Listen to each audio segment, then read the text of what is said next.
Қаңлылар негізінен Сырдарияның ортағысынан бастап Қаратау жотасына дейінгі аймақты мекендеген.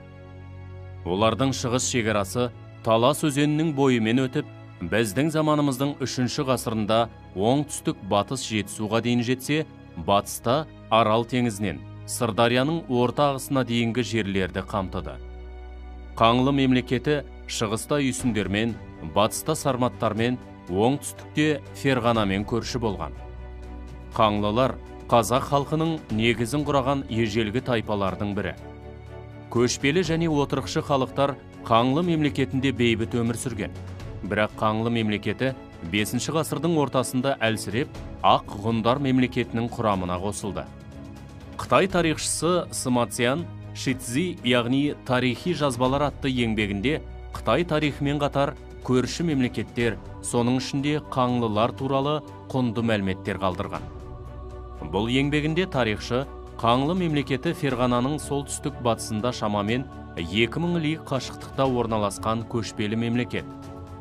Олардың тұрмыс салты үлкен юеджилермен өте ұқсас, 90 000 әскері бар деп сипатталған. Бұл жерде айтылып отырған юеджи біздің заманымыздан бұрынғы 1 мыңжылдықта Орталық Азияда өмір сүрген шығыс ирандық тайпа. Ерте хан әулетінің хроникасында біздің заманымыздан бұрынғы 1 ғасырда құрылған Қаңлы мемлекеті туралы айтылған. Кангюй билеушісінің қол астында 120 000 отбасы, 600 000 адам және 120 000 әскер бар. Олардың әдет-ғұрыптары юеджилермен ұқсас болған. Кангюйлер шығыста ғұндарға бағынышты. Кангюй 5 кішігірім иелікті билейді. Қаңлылардың қоғамдық құрылымы мемлекеттік деңгейге жеткен. Олар материалдық мәдениеті мен өнері бар көшпелі өркениетті құруда жоғары дәрежеге жетті. Қаңлы қоғамында мүлік теңсіздігінің пайда болуынан атақты адамдар мол байлыққа кенеліп, қоғамдағы дәрежесі өсе бастады. Ал қарапайым адамдар ақырындап бай адамдармен әскери көсемдерге тәуелді болды. Қолдарындағы билікті пайдаланған ру басшылары мен әскери көсемдер және ақсақалдар кеңесі қарапайым халықты өздеріне бағынышты етіп, үстем тап өкілдерінің артықшылықтарын заңдастырды. Қаңлы мемлекетін ең жоғары билеуші хан басқарып, негізгі жұмыстарды оның 3 уәзірі атқарып отырған. Қаңлы мемлекетінің астанасы Битянь қаласы болды. Қаңлы елі өз ішінен 5 иелікке бөлінген.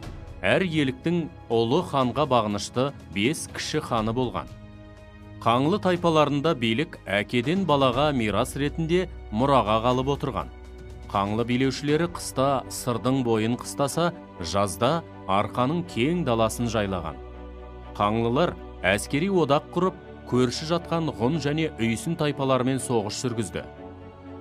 Бұрын соғыс көбінесе жер үшін немесе кек алу мақсатында жүргізілсе, енді үстем тап өкілдері соғысты барымта жолымен мал жинап, тонау мақсатында пайдаланып, байлыққа кенелді. Соғыста қолға түскен тұтқындарды құл ретінде пайдаланды. Бірақ көшпелі мал шаруашылығы құл иеленушіліктің дамуы мен қалыптасуына бөгет жасады. Байларға құл еңбегіне қарағанда қауым мүшесінің еңбегін пайдалану тиімді болған. Себебі құлды азық-түлікпен, киім-кешекпен қамтамасыз ету керек, ал қауым мүшелері тамағы мен киімін өздері тапты. Құлдарды негізінен ас пісіріп, мал күту, егін егу, шикізаттарды өңдеу жұмыстары мен қолөнер кәсібіне пайдаланды.